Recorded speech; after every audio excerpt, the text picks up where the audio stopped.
if you love to crochet motifs, but wish they would stop multiplying into piles that need sewing together later on, then Breakaway Crochet is for you. Let's start by focusing on a 1 round granny square. I just love the look you get when you combine a whole lot of these little granny squares into a larger fabric. I'm going to show you how to make this practice swatch from start to finish with one unbroken length of yarn. No stopping, no cutting, and no sewing. So before we start breaking all the rules, let's get our bearings by reviewing the old-fashioned way of starting one of these squares. These days, it's popular to start these squares with a magic circle. And then make a few chains to count as the first double crochet of the round. But with Breakaway Crochet, we replace this whole opening sequence with one special stitch. That special stitch is called a floating double crochet. There are actually a couple different ways to make this stitch, but I'll start with the method that I like the best. And that is to, in the beginning here, of course, you start with a slip knot on your hook. And now let's make a floating double crochet. To do that, start with a yarn over. And now make a floating ring. Now to make a floating ring, do another yarn over and pinch the yarn close to the hook. And when I say pinch, you're not holding on with excessive force. Just grab it between your thumb and another finger. Continue with another yarn over and draw this yarn in with what you're already pinching. So now you're actually kind of pinching 2 loops near the hook. Finish the floating ring with another yarn over and draw through the 2 loops that you're pinching. And these 2 little loops here are your floating ring. And that's where we're going to be working all our stitches into for this little granny square motif. Okay, so that's the floating ring done. Let's finish the double crochet part by using the loops that are already on the hook. So just continue with another yarn over, pull through 2, yarn over, pull through 2, and that completes a floating double crochet. So if you found making one of these stitches a little bit tricky, well, I get you. It is a new skill to learn. So I recommend having some practice making this floating double crochet. Just keep going until it feels pretty good before you start a project. And if you find after a practice that it's still very awkward, then stay tuned because I do have a couple of other ways of making this that might make it easier for you.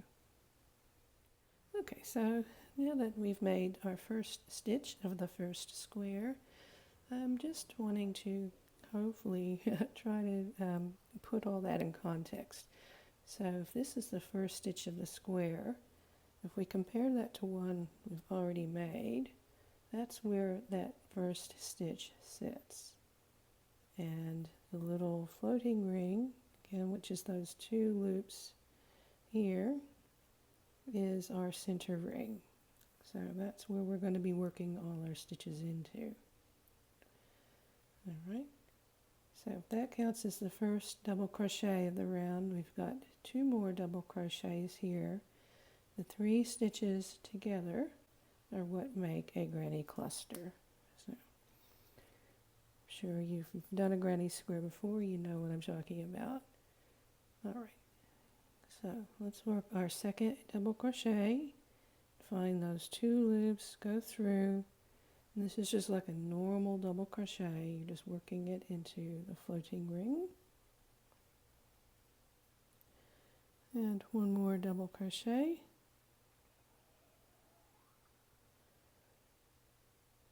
And there is our first granny cluster. We're now at the corner of our little granny square. In this case, we're going to work 2 chains and then another granny cluster, which again is just 3 double crochets worked into the center ring.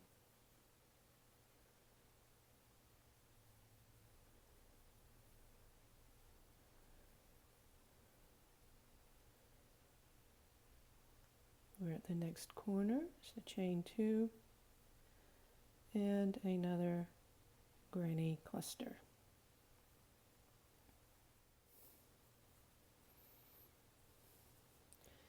So that's 3 granny clusters done and 2 corners. Now we're just getting ready to do the next corner. So let's do chain 2, but this is where the magic happens, because we're actually going to stop work on this first granny square and transition to the next one that will be in the row. So this is the point where things stop being individual motifs and it starts turning into more like you're working a back and forth type of stitch. And again, the floating double crochet is what makes that possible. Okay, so at this point, after the 3rd granny cluster and the chain 2, this is where we start a new granny square with a floating double crochet. Again, that's yarn around, and then the floating ring, which is yarn around, pinch, yarn around, pinch, yarn around, pull through 2,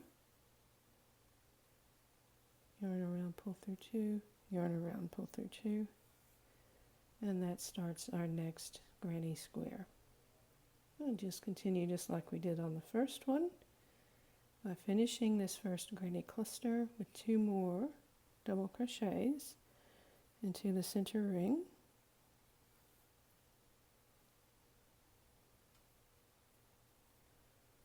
Okay, and now that we are coming up to the next corner, the next corner needs to be joined up to the previous corner. Okay, so what we do there is we chain 1, which gets us halfway around the corner, and now we're going to look behind the hook. You're going to skip that granny cluster, and come to this chain 2 space, and we're going to slip stitch into that chain 2 space. So just put your hook in, come around, slip stitch. Okay, that's my method of doing a slip stitch. You might have another way, that's perfectly okay. But of course I like my way best. But in any case, so now that we've done the chain 2 slip stitch, finish the corner with that 2nd chain stitch. And we just continue on around with another granny cluster in the square we're working on.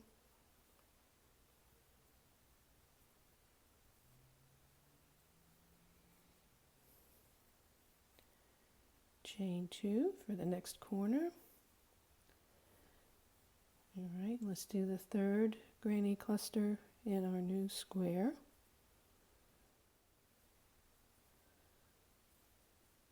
Chain 2, which starts our next corner, but remember that that is our breakaway point, and that's where we go on to the next square. So that's the pattern. So that is your pattern for any other square that you would like to add on to for this first row. All right, and again, it all hinges. It begins with a floating double crochet and the 3 granny clusters, but just remembering to do your join in that when you come to that first corner. Okay, now as I promised, if you were having trouble doing the floating double crochet the first way I've shown you, then here is another thing to try. Now what you need is a stitch marker, and what we will do is to kind of use this stitch marker as a kind of a tool to help us make the floating ring. Okay, so you're still going to start when you're making a floating double crochet with a yarn over. And now to make the floating ring, here again, I'm going to do another yarn over. Grab your stitch marker and just kind of pretend that this is a stitch that you have in your work, where you can insert your hook. Just insert it like as if it was a stitch. Go through, grab the yarn, pull it back through. Alright, so that kind of looks like how we were pinching the 2 loops before, but this time the stitch marker is doing that for us. And you still want to have things fairly close to the hook. You don't want to be hanging out down here. That makes our center ring too big. Just come up close to the hook. Finish the floating ring by going through those 2 loops there. And let's do the double crochet part by yarn over, pull through 2, yarn over, pull through 2. So there is a floating double crochet plan B. Alright, so things are going to look a little bit different in that the floating ring is held by the stitch marker. So let's sort that out now, how you would work the next double crochet. What you do is just follow through. You'll see kind of a figure of 8 that the yarn is making there. Just follow through where the stitch marker is. Go through everything the stitch marker is holding and draw through your loop. And finish your double crochet like that. And now that you've gone through once, that floating ring's a lot easier to see.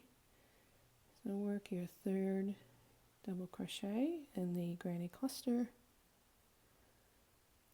Alright, and there is your first granny cluster of the next square done. Just to review how we continue, it's chain 1, skip 2 granny clusters behind the hook, come to the next chain 2 space, slip stitch, chain 1, and continue on with this square with 2 more granny clusters with the chain 2 in between.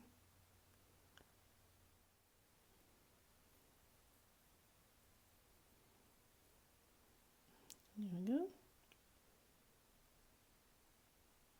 After the 3rd granny cluster, again chain 2, and let's make one more little square with another way. So if you even might have found this stitch marker a little bit awkward to work with. If that's the case, then another thing to do is to use a scrap piece of yarn in a contrasting color. Okay, so let's try plan Z for making our floating double crochet. Again, start with a yarn over, and then grab your yarn, make a loop, and that is where you will stick your hook into. So to make the floating ring, do another yarn over, go through the loop,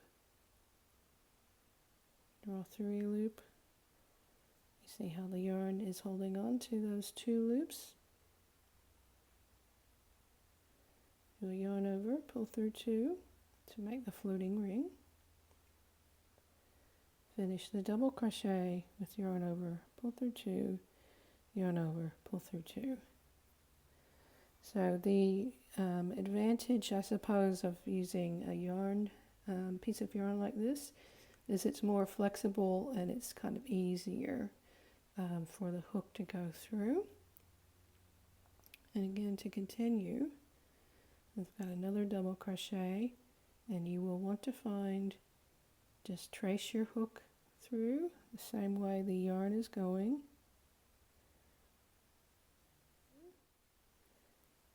That's where you go in to make your first loop of the double crochet, pull through 2, pull through 2.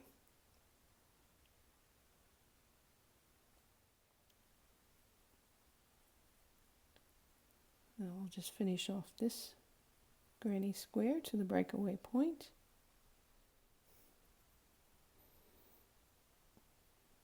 Okay, and that is as far as I'm going to go on this sample. So in other words, I have started 4 little granny squares, and since this was the very first row and it has set up our little motifs, I'm calling that a foundation row. Alright, I'm going to go ahead and take our props off because that might make it a little bit harder to see.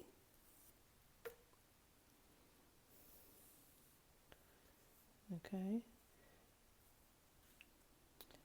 And now we do what is called a return row.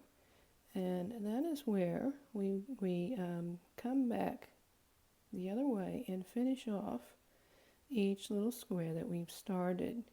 So when you come to the end of a row, you do not turn.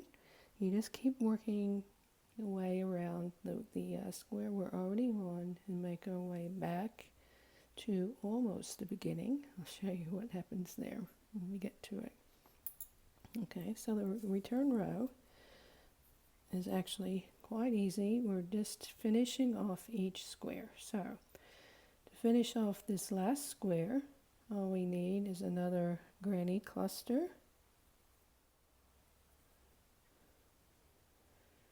And now that we've come to the corner, we just need to do chain 1, and to close this motif off, instead of slip stitching, we're going to the first stitch. We're actually going to slip stitch between this square and the next one. So you see we've got a nice big space there.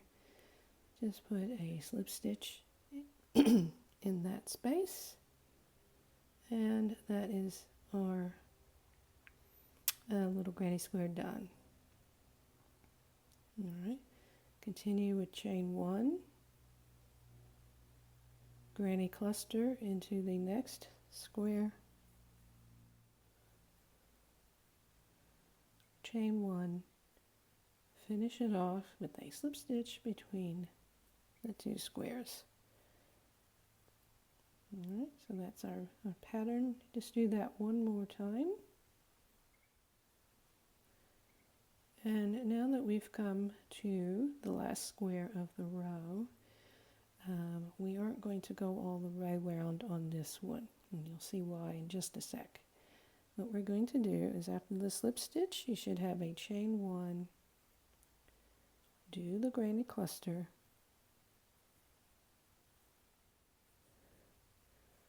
chain 2, and that is actually the breakaway point, which gets us up to the first motif of the second row. So we're going to jump up to the next row from here. We're leaving this one unfinished. Don't worry that there's a big hole there. That's how it's supposed to be. We'll take care of that at the very end. Okay, but for now, we just need to start the next granny square on the next row. Again, a floating double crochet.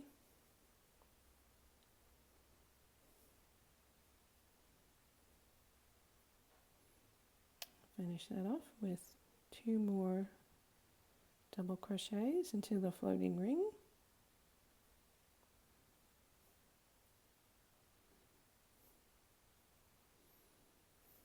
Okay, and now that we're coming to this corner, well, this corner that we're working on now needs to be joined in to the one below here. There we go. See how we have to join that in. So it's very similar in that you chain 1 You're going to look back 2 granny clusters behind the hook, and we're going to actually skip to where we did the slip stitch between the 2 squares and do a slip stitch in the slip stitch.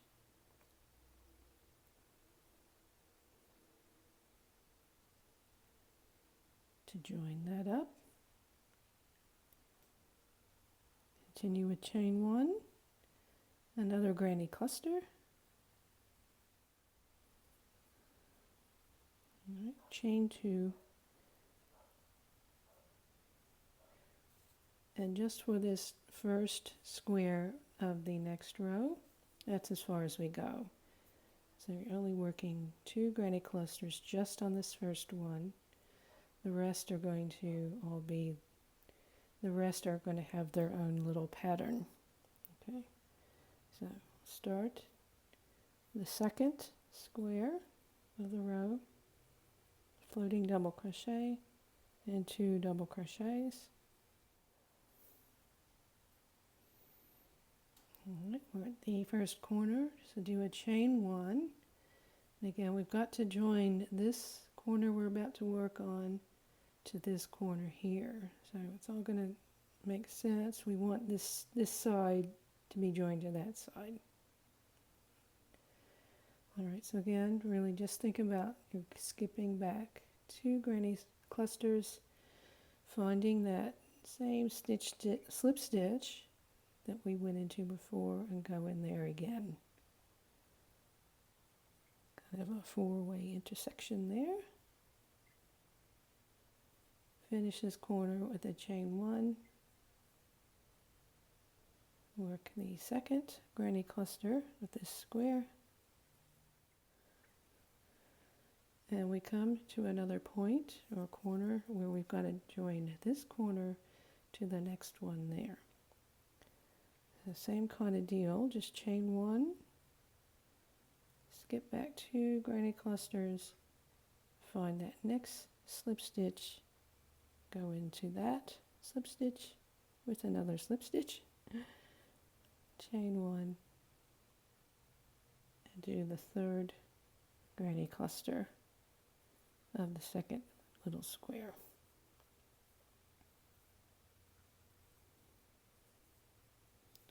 And do the chain 2 before we go on to the next one. Let me try to spread this out.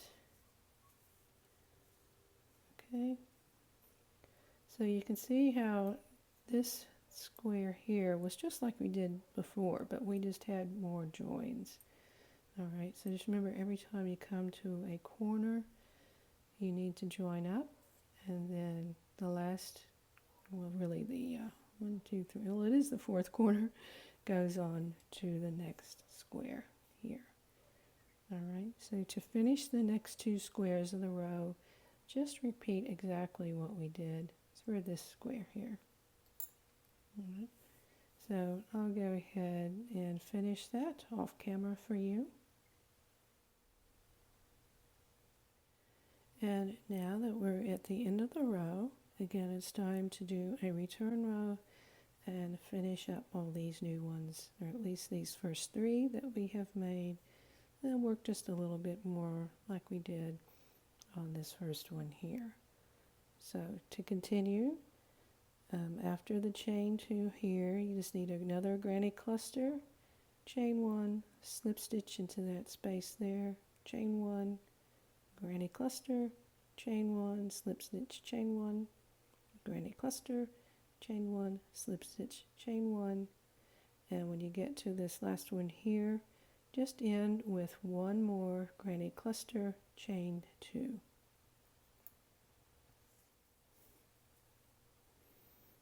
And after that chain 2, at the very end, it's time now, again, if you want to add another row, that's what we're going to do. All right, so for this sample, I'm going to do 4 in a row by 4 rows. In reality, if you're working on some sort of project, you can make this as wide as you want and as long as you want. Just remember what to do for each little square depending on where it sits in the row. So nothing new here, just repeating the number of squares. Okay, so what I will do now is put on another couple of rows of squares off camera, and then it's time to finish off all these ones on the edge here. And now that my piece is as long this way as I want it, let's just check in to make sure everything is as it should be. So for the most part, all of these motifs are finished. They all have 4 granny clusters in, and they're all joined up. All right, but as you can see, these ones on this left-hand edge, each one of those has only 3 granny clusters. The last one here has 4. But now is the time for us to take care of that situation. And really, it's just a repeat of a return row, just like you've done here. So if you just pivot around, all right, for that left-hand edge, you can see it looked just like we did, like it does when you do a return row. So again, after the chain 2, it's granny cluster, chain 1, slip stitch, chain 1, and so on. And of course, when you get to this last one here, since it already has the 4 granny clusters, all we need to do is make a chain 1 and slip stitch into this next stitch that has the yarn tail in.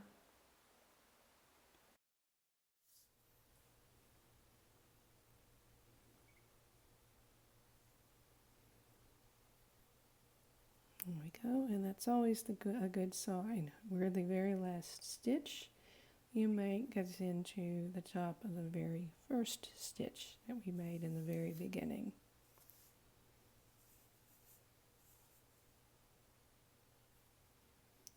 So hopefully soon I will think of a project where you can actually use this little granny square. But for now, maybe some ideas would be, you know, just as a little mug mat. You can make a scarf, placemat, anything that's square or rectangular in shape. You're good to go. Again, just remember you put on as many on each row and then work as many rows as you want until you get what you want to make. Okay, so thanks for watching. Please write in if you need any more help, and I hope to see you again soon.